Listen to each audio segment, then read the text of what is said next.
Assalamualaikum warahmatullahi wabarakatuh. Perkenalkan, nama saya Rosidah.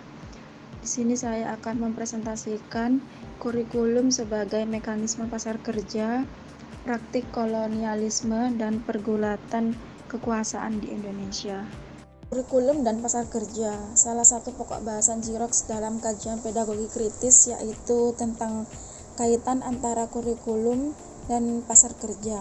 Setidaknya ada dua kritik yang dibangun oleh Xerox dalam kajian ini. Yang pertama, hampir seluruh elemen sekolah dan perguruan tinggi, guru, dosen, siswa, mahasiswa, dan kurikulum yang saat ini terjebak dalam logika pasar dan kekuasaan semata.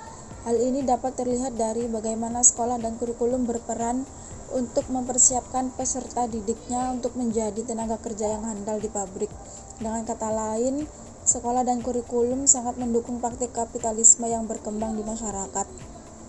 Kurikulum pun disusun sesuai dengan kebutuhan para elit kapitalis.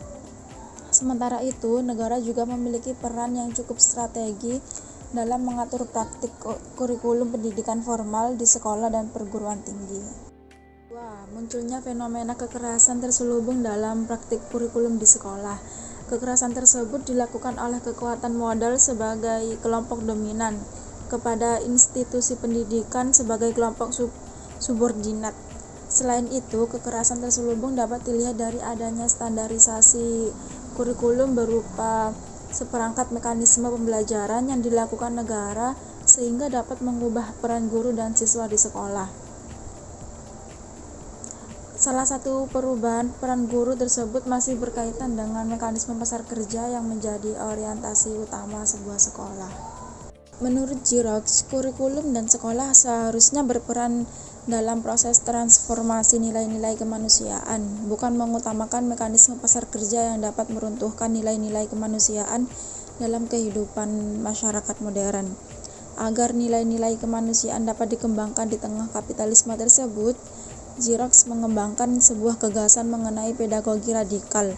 Gagasan ini berusaha menempatkan sekolah dan perguruan tinggi sebagai arena yang aktif, menjadikan siswa dan mahasiswa sebagai warga negara yang demokratis, dan mengedepankan nilai-nilai kemanusiaan dalam kehidupan bermasyarakat. Kurikulum sebagai kolonialisasi. Perkembangan studi postkolonial. Teori postkolonial adalah sebuah studi yang membahas diskursus tentang reaksi, analisis, serta berbagai warisan kebudayaan penjajahan. Studi postkolonial merupakan pendekatan lintas disiplin, bisa berupa antropologi, arsitektur, filosofi, film, dan lain-lain. Tujuan utamanya ialah memerangi efek sisa kolonialisme pada budaya. Teori ini dibangun atas basis historis dan kesamaan pengalaman pahit praktik kolonialisasi yang berlangsung secara masif di negara-negara jajahan.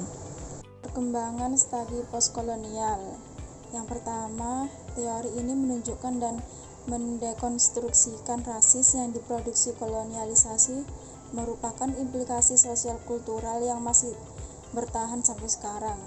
Yang kedua, teori ini dianggap sebagai sebuah wacana yang memberikan harapan bagi masyarakat jajahan untuk membongkar praktik kultural dan ideologi setelah berlangsungnya jajahan. Yang ketiga, salah satu kolonialisasi banyak dilakukan dalam teori-teori sastra. Yang keempat, banyak literatur yang diproduksi di negara penjajah. Dan yang terakhir, berkaitan dengan identitas budaya dalam masyarakat terjajah. Kurikulum sebagai arena kolonialisasi. Fanon menggambarkan bagaimana berlangsungnya penjajahan yang dilakukan militer di Aljazair. Pada tahun 1955, Fanon menjadi anggota Algerian. Berbagai pemikirannya dipengaruhi oleh Aimé Fernand David Caissar yang seorang penyair asal Prancis. Dalam pandangan Fanon, memahami pendidikan memerlukan pendekatan holistik yang dapat mengungkapkan segala sesuatu di balik sekolah. Pendidikan juga dipahami sebagai kekuasaan untuk mendefinisikan diri satu sama lainnya. Sekian presentasi dari saya, kurang lebihnya mohon maaf. Wassalamualaikum warahmatullahi wabarakatuh.